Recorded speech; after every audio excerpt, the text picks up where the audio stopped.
Romantic stories, love story. फैसला कैसा था शादीशुदा रवि और तलाकशुदा सविता का प्यार।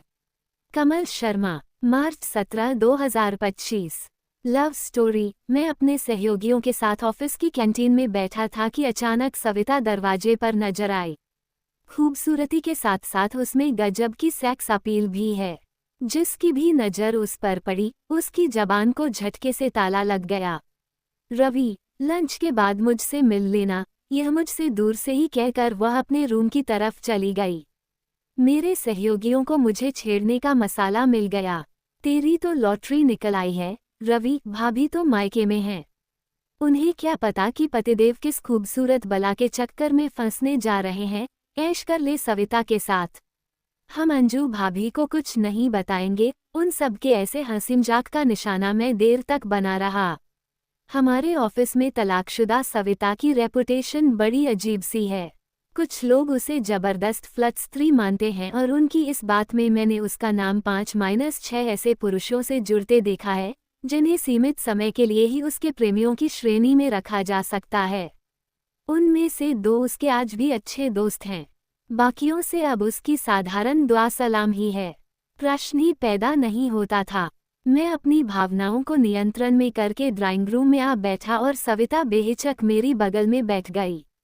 मेरा हाथ पकड़कर उसने हल्के फुल्के अंदाज में पूछा, मेरे साथ आज का दिन कैसा गुजरा है रवि? मेरी जिंदगी के सबसे खूबसूरत दिनों में से एक होगा आज का दिन, मैंने सच्चाई बता दी। तुम आगे भी मुझसे जुड़े रहना चाहोगे? हाँ, और तुम? मैंने उसकी आंखों में गहराई तक झांका।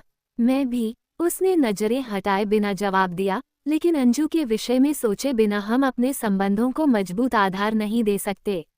अंजू को बीच में लाना जरूरी है क्या? मेरा स्वर बेचैनी से भर उठा। तुम उसे दूर रखना चाहोगे? हाँ, क्यों?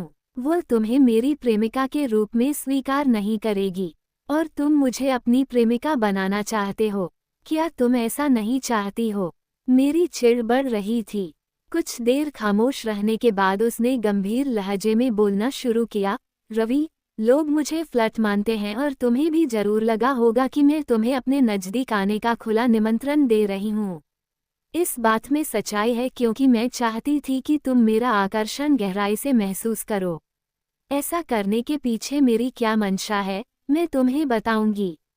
पर पहले तुम मेरे एक सवाल का जवाब दो प्लीज। पूछो। उसको भावुक होता देख मैं भी संजीदा हो उठा। क्या तुम अंजू को तलाक देने का फैसला कर चुके हो? बिल्कुल नहीं, मैंने चौंकते हुए जवाब दिया। मुझे तुम्हारे दोस्त अरुण से मालूम पड़ा कि अंजू तुमसे नाराज होकर पिछले 2 महीने से मायके में रह रही है।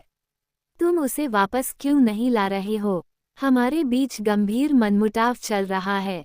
उसको अपनी जबान। मुझे पूरा ब्यौरा बाद में बताना रवि, पर क्या तुम्हें उसकी याद नहीं आती है?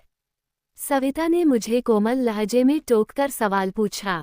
आती है, जरूर आती है, पर ताली एक हाथ से तो नहीं बज सकती है सविता। तुम्हारी बात ठीक है, पर मिलकर साथ रहने का आनंद तो तुम दोनों ही खो रहे हो ना। हाँ, पर देखो, कसूरवार तो तुम दोनों ही होंगे। कम या ज्यादा की बात महत्वपूर्ण नहीं है रवि। इस मनमुटाव के चलते जिंदगी के कीमती पल तो तुम दोनों ही बेकार गंवा रहे हो या नहीं? तुम मुझे क्या समझाना चाह रही हो? मेरा मूड खराब होता जा रहा था। रवि, मेरी बात ध्यान से सुनो। सविता का स्वर अपनेपन से भर उठा। आज तुम्हारे साथ सारा दिन मौजमस्ती के साथ गुजार कर मैंने तुम्हें अंजू की याद दिलाने की कोशिश की है। उससे दूर रहकर तुम उन सब सुख सुविधाओं से खुद को वंचित रख रहे हो जिन्हें एक अपना समझने वाली स्त्री ही तुम्हें दे सकती है। मेरा आए दिन ऐसे पुरुषों से सामना होता है जो अपनी अच्छी खासी पत्नी से नहीं बल्कि मुझसे संबंध बनाने को उतावले नजर आते हैं। मेरे साथ उनका जैसा रोमांटिक और हंसी खुशी भरा व्यवहार होता है, अगर वैसा ही अच्छा व्यवहार वे अपनी पत्नियों के साथ करें तो वे भी उन्हें किसी प्रेमिका सी प्रिय और आकर्षक लगने लगेंगी। तुम मुझे बहुत पसंद हो, पर मैं तुम्हें और अंजू दोनों को ही अपना अच्छा दोस्त बनाना चाहूंगी। हमारे बीच इसी तरह का संबंध हम तीनों के लिए हितकारी होगा। तुम चाहो तो मेरे प्रेमी बनकर सिर्फ आज रात मेरे साथ सो सकते हो, लेकिन तुमने ऐसा किया तो वह मेरी हार होगी। कल से हम सिर्फ सहयोगी रह जाएंगे। तुमने दोस्त बनने का निर्णय लिया तो मेरी जीत होगी। ये दोस्ती का रिश्ता हम तीनों के बीच आजीवन चलेगा, मुझे इसका पक्का विश्वास है। बोलो, क्या फैसला करते हो, रवि?